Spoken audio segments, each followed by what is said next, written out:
Okay, we're talking about now red blood cells, RBCs, or in other words, erythrocytes. So we already talked about the thrombocytes, or in other words, platelets. We talked about the leukocytes, or in other words, WBCs, or white blood cells. So now we're talking about erythrocytes. Erythrocytes, red blood cells. Red blood cells actually have a protein inside them called hemoglobin. Okay. Again, I'm kind of writing in the area where normally you would expect a nucleus. The nucleus houses the DNA of cells, but red blood cells, they do not have a nucleus. They are kind of like a disc shape, all right, biconcave, like an indentation there. So they do not have a nucleus, right? So you have the hemoglobin will be like around in, kind of outside here. So it's the hemoglobin, folks, that binds to oxygen. All right. So hemoglobin is a protein found in red blood cells. Oxygen binds to hemoglobin. So what happens is that you have atmospheric oxygen. Oxygen comes here and will bind to the hemoglobin. And actually, as a result of the oxygen binding to the hemoglobin, that will cause the cells to turn red, cause the hemoglobin turns red, and then the red blood cells to turn like a bright red color. All right. So that's what happens. All right. And then eventually what happens is that the red blood cells, when they get to, throughout the body, they will release oxygen to the blood, to the tissues, organs, what have you, that needs it. Okay. All right, so again, here in this schematic here, you have oxygen from the lungs. That's what we inhaled, all right? This is the hemoglobin, the protein that binds to the oxygen. Oxygen comes in, it's bound to red blood cells. Red blood cells float throughout the body, all throughout the body, from the brain to the toes, to release the oxygen because our brain needs oxygen, and even our toes, seriously, and everything in between. Those cells, those tissues, all organs need oxygen. So that's the role of the red blood cells. And again, like I said, red blood cells will play a role in carrying off carbon dioxide. So here, as you see the cells. And again, yet again, venous blood is not blue, but they're just showing that as for differentiation.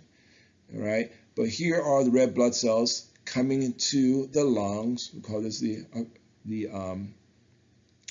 alveoli, and it is releasing and dumping off the carbon dioxide.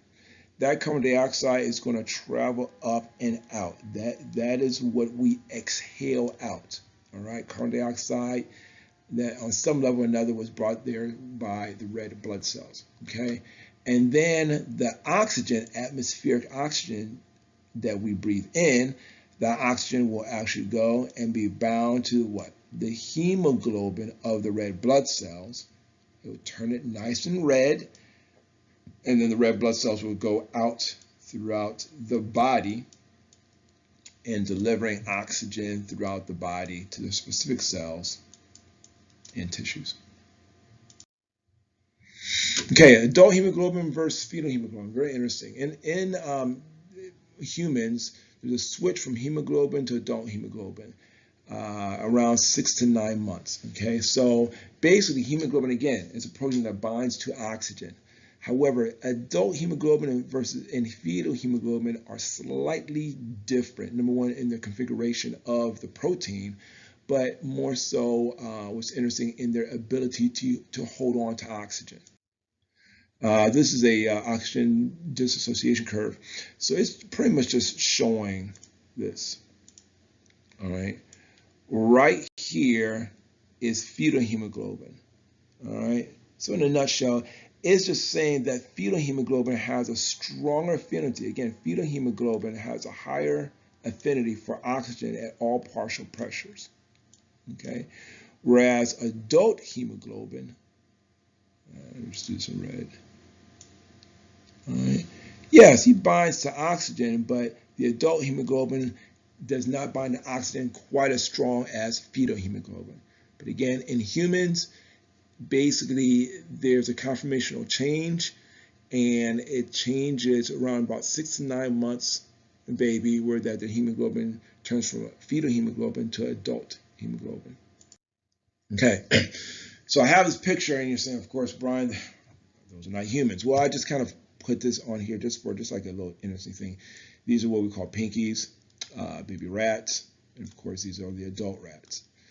And the reason why I put this here is because I used to do laboratory research for years, got tired of it, and decided to become a teacher.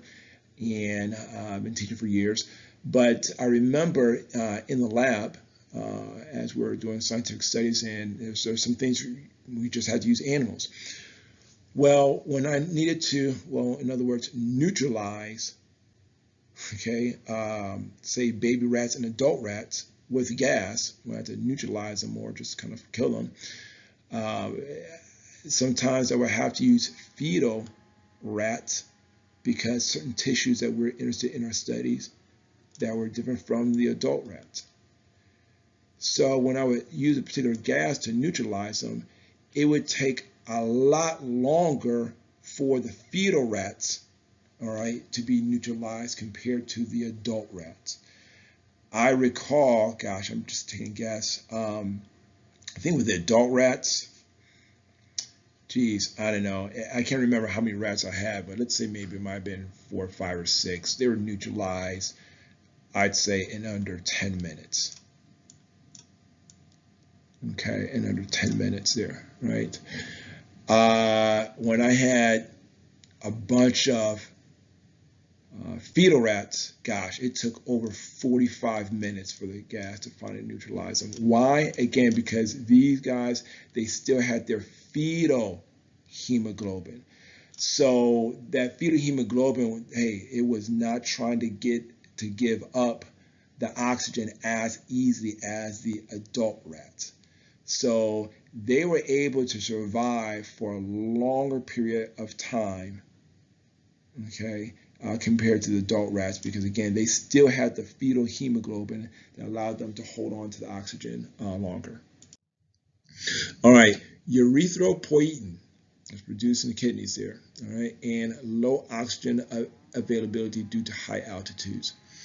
It's kind of interesting, the fact that erythropoietin, it's a chemical that's actually that our body makes to stimulate the production of erythrocytes. Okay, so pretty much what happens is kidney detects reduced oxygen carrying capacity in the blood.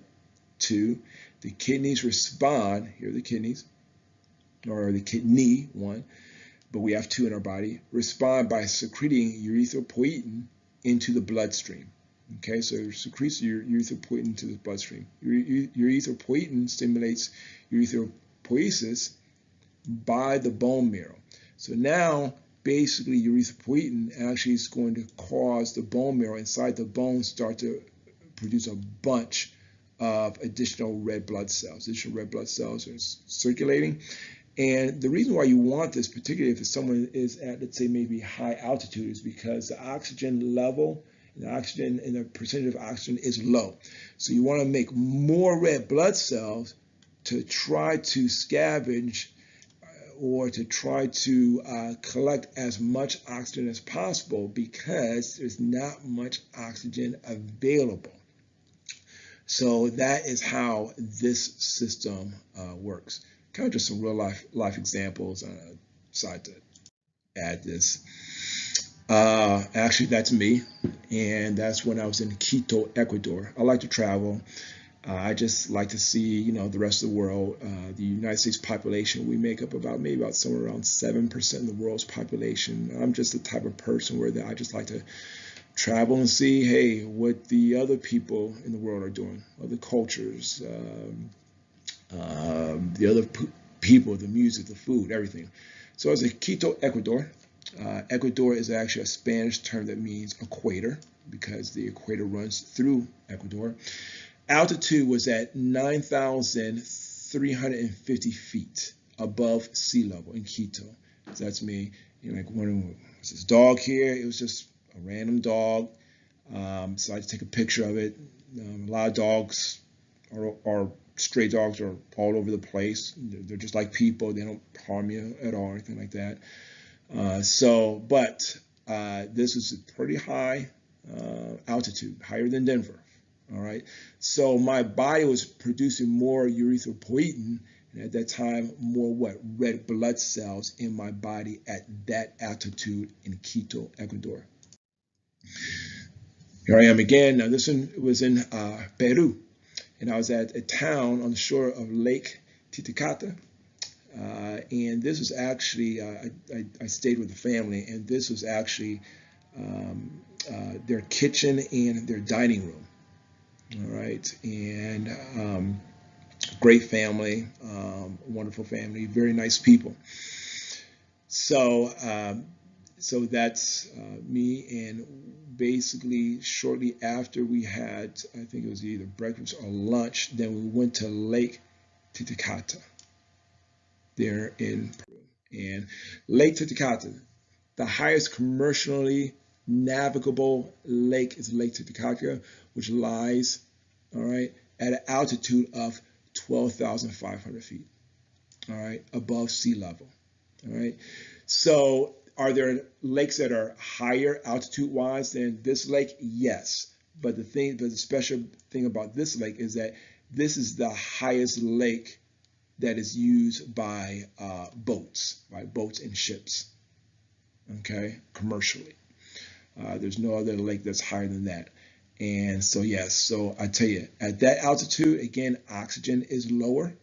You're this in terms of meters. This is the height. In terms of feet, this is the height. Over 12,000 feet above sea level. I'm telling you, I mean, when you're walking, you get tired fast. You get tired fast. And that's just one of those type of things because of the higher altitude. All right. Again, Peru. This is Lake Titicaca. Right there at sunset. It was very cold up there. It was cold. But why? Because of the altitude. All right. But I mean, it was just a beautiful scenery, and that's a picture that I took at sunset. So it was beautiful. And I'm not exactly sure if well, you might be able to click it on. Gosh, I don't know if you'll be able to click it or anything, but these are actually some videos that talks about oxygen reduction and its impacts on athletic performance. Very interesting videos. Just simply talking about as a result of oxygen deprivation or not as much oxygen.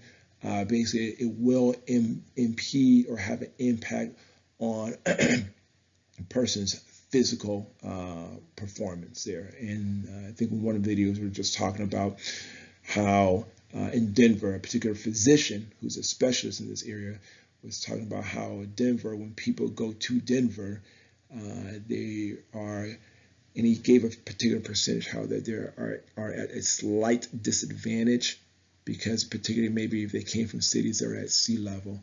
So you kind of time, what sports teams have to do in football, basketball, you just have to do like a lot of substitutions.